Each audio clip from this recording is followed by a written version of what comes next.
with camo. Today I'm going to be modifying this Orbeez blaster. You'll need an Orbeez blaster, a number 0 Phillips head screwdriver, 2 flathead screwdrivers. The thinner the head, the better, so you can get in and pry off that orange tip. As you can see here, it takes a lot of perseverance to get this tip off. I've seen it takes a little bit of time to work at it and you'll finally get it loose. But unfortunately, I cut segments to where I have it off. Okay, as you can see here, I just got into the blaster and the plunger tube is massive.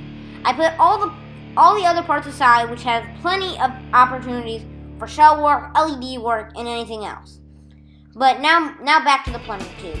You'll want to get a hacksaw and some scissors to do the cutting. And the little clear acrylic tube, I guess, easily pops off the 2 joints. Then you want to take this plunger tube, almost an AR type system, and just completely cut it away. And so let's see me, and then I'll be right back to where it's off.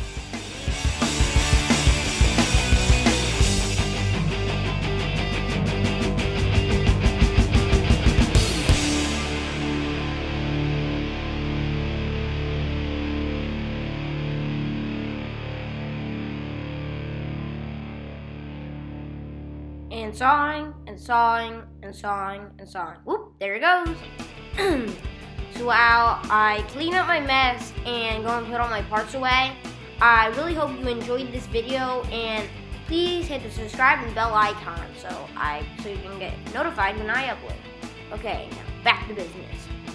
Right now I'm working on the plunger assembly. At first I thought I might give it a slight spring upgrade, but no, it does not need it. But if you really want to, you could use a long track spring. And then I white lithium grease the plunger head, and it's ready to go. Also, if you're wondering how you get the spring out, just use a little bit of that. Just push the 2 tabs in, and it comes right off the plunger head does. Now I'm going to use some of the acrylic tube that actually came with the blaster to hook up the joints. I'm basically stringing the joint connection. So normally it was like 7 inches, I think. It's now down to just 1 inch of acrylic tube, as I'll show with a measuring tool right about now. Yeah. So, yeah, I'm showing it's 1 inch right now. And then I hook them together, and I'm gonna wait for my hot glue gun to warm up. I go and get the orange, almost like front tip, and I'm going to get a filing bit type, almost like a dremeling bit, and I'm gonna dremel out the hole. So it's a little bit wider and can take the 1/2 inch CPVC so it can go all the way through. And then I clean it up with a craft knife and I'm ready to go. Okay, now I'm gonna gut the rest of these internals and just put them away in my scrap bin. And then I get my 1/2 inch CPVC and trying to figure out how long I want it to be, and yep, by getting the bit. Okay. Gonna sit it back in there, see what I think are gonna be. I'll hot glue up the joints so it won't have any air release. And then, oh yeah, I think I'm gonna cut segments and just watch and learn, because it takes a lot of perseverance to do this. And I'm sorry if I'm off camera a little. Okay, right now I'm gonna try to figure out how long of 1/2 inch CPVC I want. I'm doing it so it's just a little bit outside of the blaster and can fit a dart with just a little bit of space. But really, it's to your liking how far you want it to be. And so I'm going to cut that. I'm going to file, sand, and probably cut again this elbow joint so it can adhere better. The flatter you can cut it, the better. If you have like a bandsaw, that'd be the best thing to use. But I had to use a hacksaw so it isn't as straight as I want it to be. Also, for using glues, I use hot glue to keep it cheap and easy. For anybody that wants to do this at a low expense, this is a pretty cheap modification. But you could technically use epoxy if you want to be super strong, epoxy putty, Bondo, whatever you want to hook this together. So I'm just going to stop talking and you can watch how much trial and error this takes using hot glue and nothing else to hold it together except for your hands. I say try to get some type of clamp or something to hold this together. My clamps are too short, and that wouldn't work. So I'm just trying and trying and trying. So you can just watch me fail.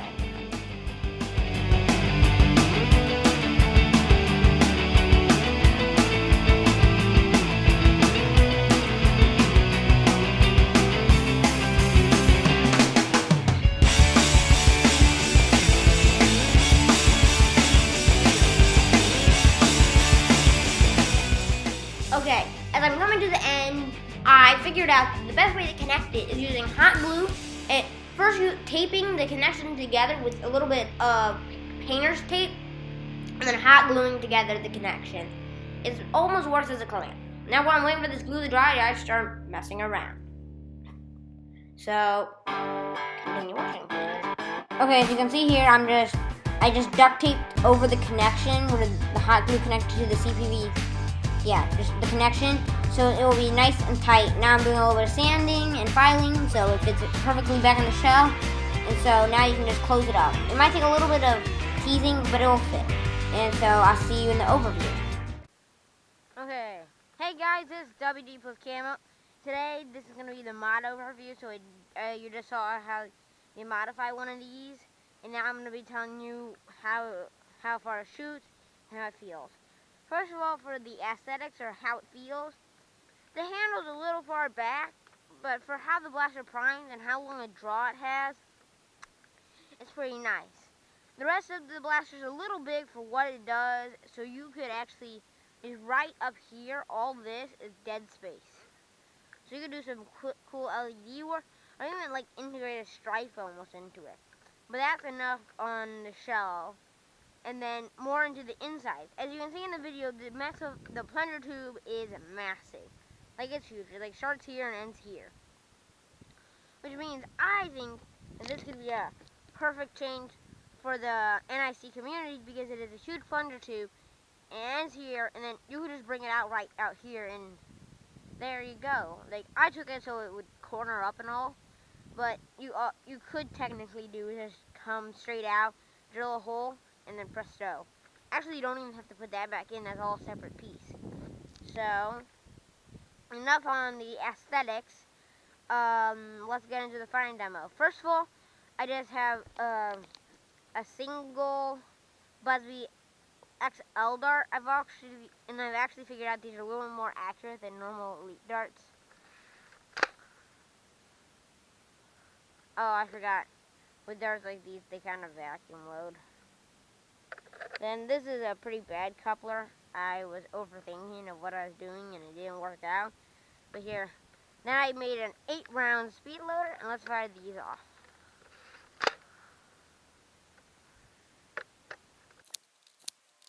I'll have to bring one of my friends over. I modified one for his the first time, and it's a lot better.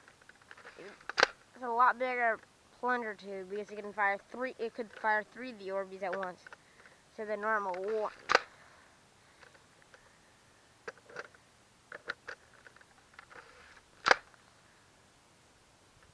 Not bad.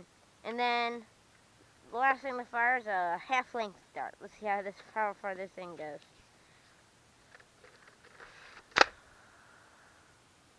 Not too good. It really veered. And there's no wind today, so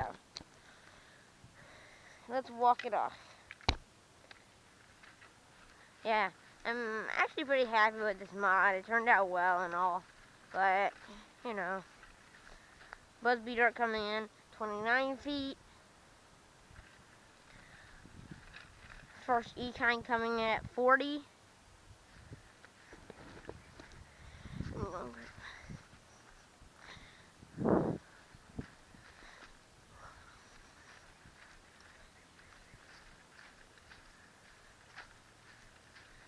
And then one coming at 70, and a big doing about 75.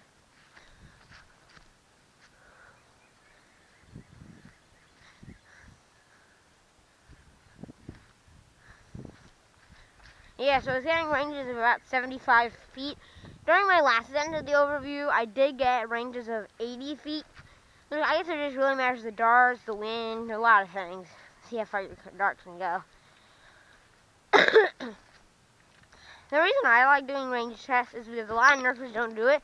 They just eyeball it, and I think it doesn't work too well. And it also gives you a nice place to work off of and know what type of battle you're able to use this in.